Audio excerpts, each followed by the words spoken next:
Welcome to our Paid Friendly series. I am Nitisha from Aditya Joshi Sir's team. So in this series, we are going to predict the NEET 2025 paper. So before that, let me tell you something. In NEET 2024, Aditya Sir have given us few list of topics from which 160 plus marks in physics and 150 plus marks in chemistry have been asked as it is in NEET 2024 paper. So even this year, Sir have shortlisted few topics which are going to be asked exactly same in NEET 2025 paper. So in this series, we are going to teach you those topics including question practice.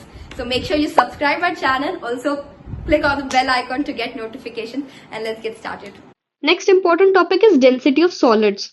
Density of solid is a very easy topic. बस आपको क्या करना है, एक formula याद रखना है this density of solid का. Density is equals to z into M divided by Na into A cube. अभी देखो कैसे कैसे टाइप के क्वेश्चन आते हैं. पहले हम क्वेश्चन देख लेंगे.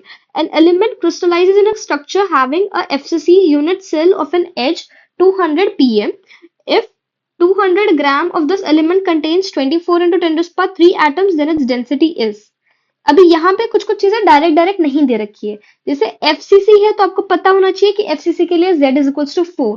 यहाँ पे a दे रखा है तो वॉल्यूम आपको पता होना चाहिए, volume is equals to a cube. अभी हमारे पास सारी चीजें आ गई, z आ गया है, फिर वॉल्यूम आ गया है, Na तो हमको पता है 6 into 10 to the power 23 है. आपसे क्या पूछा गया है, डेंसिटी पूछी गई है. And you are having mass also 200 gram. Direct substitute करके you will get the direct answer. Then again same दे रखा है. अब यहाँ पे देखो डायरेक्टली 4 दे रखा है, z is equals to 4. Again आपको क्या करना है, सब्स्टिट्यूट करके, लेकिन यहाँ पे कैलकुलेट करना है डेंसिटी. फिर नेक्स्ट अगेन क्वेश्चन है. अभी यहाँ पे डेंसिटी से थोड़ा अलग चीज पूछी गई है, distance between Na and Cl. तो अब हमको डेंसिटी दे रखी है, सबसे पहले हमको क्या निकालना पड़ेगा, a निकालना पड़ेगा. अभी आपने a निकाल लिया तो distance between Na and Cl क्या होता है, a/2. तो डेंसिटी के फॉर्मूले से पहले आप a निकालो एंड देन फिर उससे distance between Na and Cl calculate हो जाएगा.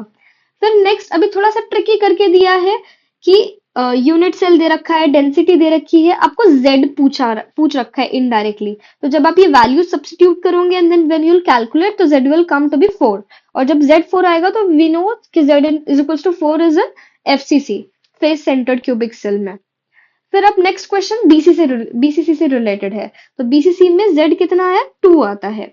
Again the very same question कि बीसीसी से रिलेटेड है, 2 सब्स्टिट्यूट करके कैलकुलेट द डेंसिटी.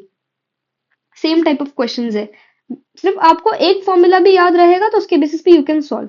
अभी नेक्स्ट वाले क्वेश्चन में देखो यहाँ पे मास पूछ रखा है, तो एक ही फॉर्मूला है, घुमा फिरा के कहीं मास पूछा जाएगा, कभी एज लेंथ पूछी जाएगी, कभी वॉल्यूम पूछा जाएगा, कभी जेड पूछा जाएगा, या फिर जेड के बेसिस पे टाइप ऑफ स्ट्रक्चर पूछा जाएगा कौन सा है, या फिर अगर ये भी दे रखा है, अगर ए पूछ रहा है तो उसके बेस से डिस्टेंस बिटवीन ये पूछा जाएगा. अब यहाँ पे एक अलग थोड़ा सा है कि CSCl के बारे में पूछ रखा है, तो एक अलग से चीज नोट कर लो कि CSCl के लिए z is equals to 1, BCC के लिए z is equals to 2 and FCC के लिए z इज इक्वल्स टू 4.